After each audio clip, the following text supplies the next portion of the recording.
શાળાના સમયના ફેરફારથી વિદ્યાર્થીઓમાં તણાવ ઘટશે. ડૉક્ટર નાનક ભટ્ટ, સાભાર, સૌરાષ્ટ્ર આસપાસ. ભારત સરકારના કેબિનેટ મિનિસ્ટર શ્રી ધર્મેન્દ્ર પ્રધાને નવી શૈક્ષણિક નીતિને સાંકળી શાળામાં ભણતર માટે આધારભૂત બદલાવની જાહેરાત કરી છે. બાળ કેળવણીકાર ગીજુભાઈ, જેને યુનિવર્સિટી ગણાવતા તેવા મા બાપ પાસે જ બાળક 4 વર્ષ સુધી રહેશે.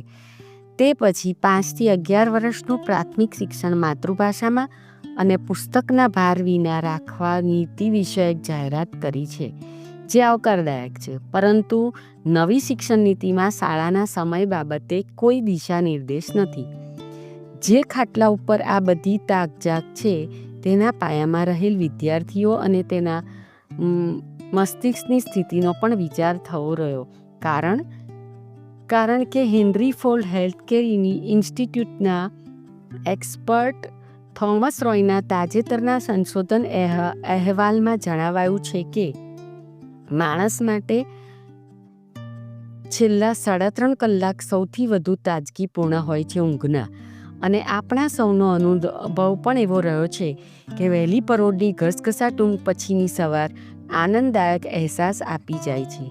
યુનિવર્સિટી ઓફ સાઉથ એશિયાના મનોવિજ્ઞાનીઓ, જેને બ્રેઇન વેવ ડેમેજની સ્થિતિ કહે છે, તેને આપણી સમજમાં કાચી ઊંઘ તરીકે જાણીએ છીએ.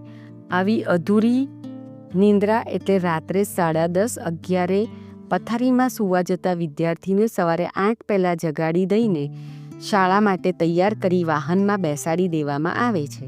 ત્યારે મસ્તિષ્કમાં રહેલ માહિતીને જ્ઞાન કાયમી યાદદાસ્તમાં સ્ટોર કરવાનો પ્રવાહ ખોરવાઈ જાય છે. માનવ મસ્તિષ્કની ઘડિયાળનું મનોવિજ્ઞાન જણાવે છે કે 8 કલાકની ઊંઘ પછી જો બ્રેકફાસ્ટ થકી જ મસ્તિષ્કની ગ્રંથિઓ એક્ટિવ થાય છે અને બાળક નવી માહિતી સ્વીકારવા તત્પર બને છે. શાળા એ માહિતીની આપલેનું સબળ માધ્યમ છે અને નવી શિક્ષણ વ્યવસ્થામાં તાલીમના માળખાની સાર સંભાળ લેવા કાળજી દાખવેલ છે.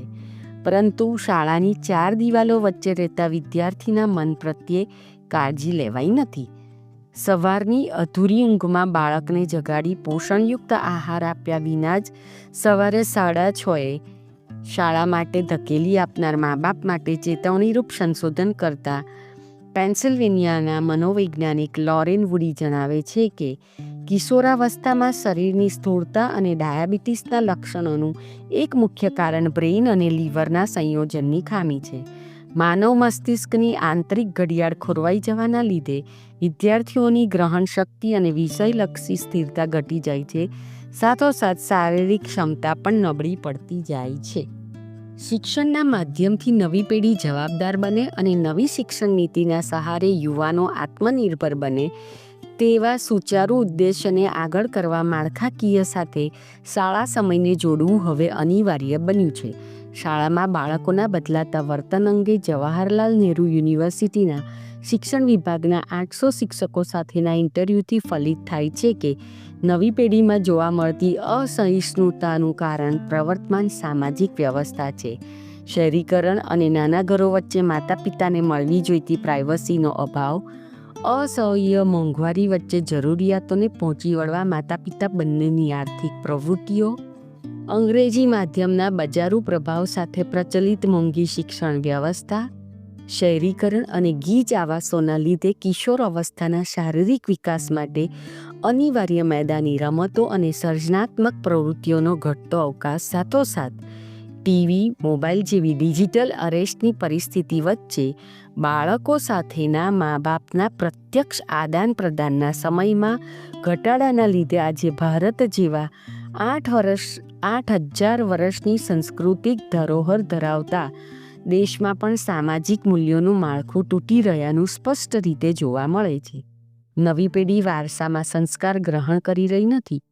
તે પ્રત્યે પણ વર્તન વિજ્ઞાનીઓના અવલોકનો નજરઅંદાજ કરી શકાય તેમ નથી.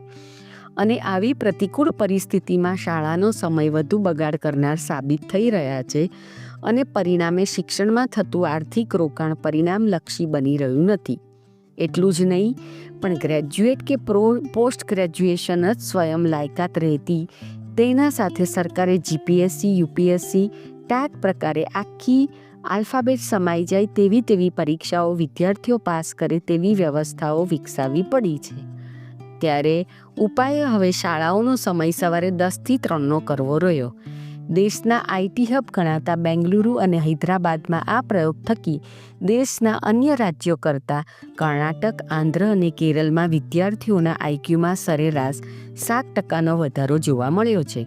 અને રાષ્ટ્ર સંચાલનમાં સર્વોચ્ચ ભૂમિકા ભજવતા આઈએએસ, આઈપીએસ, આઈસીસી, આઈએફએસ પ્રકારની ઉચ્ચ સેવાઓમાં દક્ષિણ ભારત પ્રભાવશાળી રહ્યાનું પ્રમાણ જોવા મળે છે. નવી શિક્ષણ નીતિમાં શાળા સમયને સુધારવાનું ભલે રહી ગયું હોય, પરંતુ શાળા સંચાલકો પોતાની શાળા પૂરતો પ્રયોગાત્મક રીતે પણ એક ફેરફાર કરતો શાળાના સવારના 10ના સમય પહેલાં વિદ્યાર્થીને પૂરતી ઊંઘનો મનોવૈજ્ઞાનિક ઉપહાર અને પોષક આહારનો ટેકો મળશે, તેમ શાળા સમય પછી પ્રકૃતિ અને પરિવાર સાથે વધુ ઉર્જાવાન સમય પસાર કરી શકશે.